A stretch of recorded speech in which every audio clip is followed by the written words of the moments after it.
ഇന്നൊരു short Ramadan vlog കാണാം. അപ്പോൾ ഈ വർഷത്തെ റമദാനിലെ എൻ്റെ ഒരു ദിവസത്തെ കാര്യങ്ങളാണ്. അപ്പോൾ ആദ്യം ഉണ്ടാക്കുന്നത് സ്നാക്കാണ്. ഒരു മിക്സിയിലേക്ക് 4 മുട്ട, 1 കപ്പ് പാൽ, 1/2 ടീസ്പൂൺ ഏലക്കായ്പ്പൊടി, 1/4 കപ്പ് ഷുഗർ.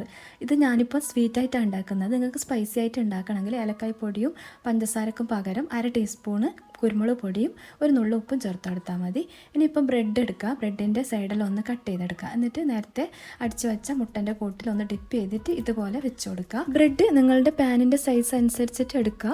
എന്നിട്ട് ഇതുപോലെ കട്ട് ചെയ്തിട്ട് ആ ഒരു ഷേപ്പിനനുസരിച്ച് വെച്ച് കൊടുക്കുക. പാന് ചെറുതായിട്ടൊന്ന് ചൂടാക്കിയിട്ട് ഒന്ന് ഓയിലോ നെയ്യോ ഒന്ന് ബ്രഷ് ചെയ്ത് കൊടുത്തതിന് ശേഷമാണ് ബ്രെഡ് വെച്ച് കൊടുക്കേണ്ടത്. അതിന് ശേഷം അതിൻ്റെ മുകളിൽ ഫില്ലിംഗ് വെച്ച് കൊടുക്കുക. ഞാനിപ്പോൾ സ്വീറ്റ് ഫില്ലിംഗ് ആണ് വെച്ച് കൊടുത്തിട്ട് തേങ്ങയും മുട്ടയും വെച്ചിട്ടുള്ള ഫില്ലിംഗ് ആണ്. നിങ്ങൾക്ക് സ്പൈസി ആയിട്ട് ഉണ്ടാക്കുമ്പോൾ ചിക്കൻ്റെയോ ബീഫിൻ്റെയോ ഫിഷിൻ്റെയോ അങ്ങനെ എന്ത് ഫില്ലിംഗ് വേണമെങ്കിലും വെച്ച് കൊടുക്കുക. എന്നിട്ട് ആദ്യം ചെയ്ത പോലെ തന്നെ ബ്രെഡ് ഡിപ്പ് ചെയ്തിട്ട് അതുപോലെ മുകളിൽ വെച്ച് കൊടുക്കുക. എന്നിട്ട് ബാക്കിയുള്ള മുട്ടൻ്റെ മിക്സ് മൊത്തത്തിൽ ഒഴിച്ച് കൊടുത്തിട്ട് ലോ ഫ്ലെയിമിൽ ഒരു 30 മിനിറ്റ് വേറൊരു പാൻ്റെ മുകളിൽ വെച്ചിട്ട് ബേക്ക് ചെയ്തെടുക്കുക. അത് റെഡിയാകുന്ന ടൈമിൽ രണ്ടാമത്തെ സ്നാക്ക് ഉണ്ടാക്കുക. അപ്പോൾ അതിൻ്റെ ഇൻഗ്രീഡിയൻസ് എല്ലാം റെഡിയാക്കി വെക്കലാണ്.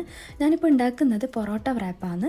അപ്പോൾ നിങ്ങൾക്ക് വേണമെങ്കിൽ പൊറോട്ടയ്ക്ക് പകരം കുബൂസ് എടുക്കുക, ചപ്പാത്തി, ദോശ എന്ത് വേണമെങ്കിൽ എടുക്കുക കേട്ടോ. എന്നിട്ട് ആദ്യം ഒരു സ്പൈസി മയനൈസാണ്. അതിൻ്റെ മുകളിൽ കുറച്ച് ടൊമാറ്റോ കെച്ചപ്പ്, അതിൻ്റെ സൈഡിൽ ചില്ലി ചിക്കൻ മസാല, ചീസിൻ്റെ സ്ലൈസ് വീഡിയോയിൽ കാണുന്നത് പോലെ തന്നെ വെച്ച് കൊടുക്കുക. എന്നിട്ട് വെജിറ്റബിൾസ് ആയിട്ട് ലെറ്റ്യൂസും കുക്കുംബറും വെച്ച് കൊടുത്ത് നിങ്ങൾക്ക് ഇഷ്ടമുള്ള ഓണിയൻ സ്ലൈസ്, ടൊമാറ്റോ സ്ലൈസ് എന്ത് വേണമെങ്കിൽ വെച്ച് കൊടുക്കുക. ഇത് വീഡിയോയിൽ കാണുന്ന പോലെ തന്നെ വെച്ച് കൊടുക്കുക. ലാസ്റ്റ് ചീസ് വരുന്ന പോലെ തന്നെ റാപ്പ് ചെയ്തെടുക്കുക. ഇതിപ്പോൾ ഞാൻ മൊത്തത്തിൽ റാപ്പ് ചെയ്ത് എടുത്തിട്ടുണ്ട്. അപ്പോൾ നേരത്തെ ഉണ്ടാക്കിയ ബ്രെഡ് പോള റെഡി ആയിട്ടുണ്ട്. ഞാൻ മറിച്ചിട്ട് കൊടുത്തിട്ടുണ്ട്. ഇനി ഒരു പാന് ചൂടാൻ വെക്കുക. എന്നിട്ട് നെയ്യോ ഓയിലോ ജസ്റ്റ് ഒന്ന് ബ്രഷ് ചെയ്ത് കൊടുത്താൽ മതി. എന്നിട്ട് നേരത്തെ ഉണ്ടാക്കിയ പൊറോട്ട റാപ്പ് ഇതുപോലെ വെച്ച് കൊടുക്കുക. എന്നിട്ട് ഒരു 2 മിനിറ്റ് തിരിച്ചു മറിച്ചു ഇതുപോലെ കളർ ചേഞ്ച് ആയിട്ട് വന്നാൽ എടുക്കുക കേട്ടോ. നല്ല ക്രിസ്പി ആയിട്ടും നല്ല ടേസ്റ്റാണ് കേട്ടോ. ഇത് ഏതിലുണ്ടാക്കിയാലും നല്ല ടേസ്റ്റ് തന്നെയാണ്. ചപ്പാത്തിയിലോ കുബൂസിലോ ദോശയിലോ എല്ലാം. അതിൻ്റെ ഇടയിൽ ബ്രെഡ് പോളി റെഡി ആയിട്ടുണ്ട്. അപ്പോൾ ഇതുപോലെ കളർ ചേഞ്ച് ആയിട്ട് വന്നാൽ എടുക്കുക. ഇനിയിപ്പോൾ ജ്യൂസ് ഉണ്ടാക്കലാണ്. ഞാൻ കറുത്ത മുന്തിരി വെച്ചിട്ടുള്ള ജ്യൂസാണ്. കറുത്ത മുന്തിരി നല്ലോണം കഴുകിയതിന് ശേഷം പാകത്തിന് വെള്ളം ഒഴിച്ചിട്ട് നല്ലോണം ഒന്ന് തിളപ്പിക്കുക.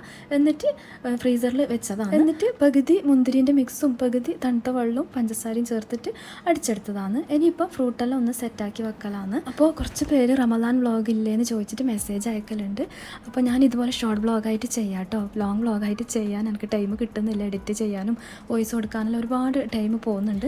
ഇനി ബ്രെഡ് പോള ഞാൻ കട്ട് ചെയ്തിട്ട് കാണിക്കാം. ഇതുപോലെ ഉണ്ടാവും കേട്ടോ. ഇത് സ്പൈസിയിൽ ചെയ്യുമ്പോൾ നല്ല ടേസ്റ്റാണ്. ഞാനിപ്പോൾ ചെറിയൊരു സ്വീറ്റായിട്ട് അങ്ങനെ ചെയ്തതാണ്. അതുപോലെ തന്നെ പൊറോട്ട റാപ്പ് ചപ്പാത്തിയിൽ, ദോശയിൽ, കുബൂസിൽ എല്ലാം ചെയ്യുമ്പോൾ നല്ല ടേസ്റ്റ് തന്നെയാണ്. അതിൻ്റെ കൂടെ ഹോം മെയ്ഡ് ടൊമാറ്റോ സോസും വെച്ച് കൊടുത്തിന്.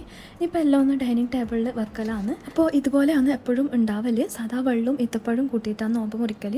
പിന്നെ ജ്യൂസോ അല്ലെങ്കിൽ ഫ്രൂട്ട് കസ്റ്റേർഡോ ഉണ്ടാക്കലുണ്ട്. ഇന്ന് ജ്യൂസ് ഉണ്ടാക്കി. പിന്നെ 2 തരം സ്നാക്കും കുറച്ച് ഫ്രൂട്ട്സും പിന്നെ നാരങ്ങ വെള്ളം, ചായ അതൊന്നും ഇവിടെ ഇഷ്ടമില്ല. ഇൻഷാ അല്ലാഹ് നെക്സ്റ്റ് വ്ളോഗോ റെസിപ്പീസോ ആയിട്ട് കാണാം. അസ്സലാമു അലൈക്കും.